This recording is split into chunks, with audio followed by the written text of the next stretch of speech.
In this video, let's take a look at the way that you fix the Zelle payment not going through. So if you're having this issue within your mobile banking application, whether using Chase or any sort of banking platform, the first thing that you need to do is make sure that the recipient has enrolled for Zelle as well. If your payment is marked as pending, that simply means that the person that you're trying to send the amount to has not yet enrolled to Zelle. So you can simply contact them and make sure that you inform them that they must also enroll inside of Zelle, inside of their mobile banking application. If this is not the solution, and if this solution did not work for you, the second thing that you can also do is make sure you check the email address or the phone number that you entered. So whenever you enter in the recipient's phone number or email address, if there is a simple typo as well, the recipient would not be able to receive the amount. So make sure you check that as well. And lastly, you'll also need to check the transfer limit.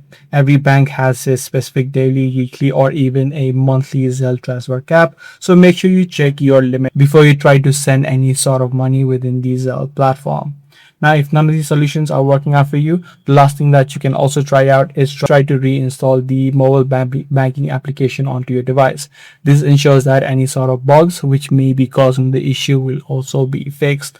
So I do hope this guide video was helpful to you. If it was, be sure to subscribe. I'm going to see you in the next one.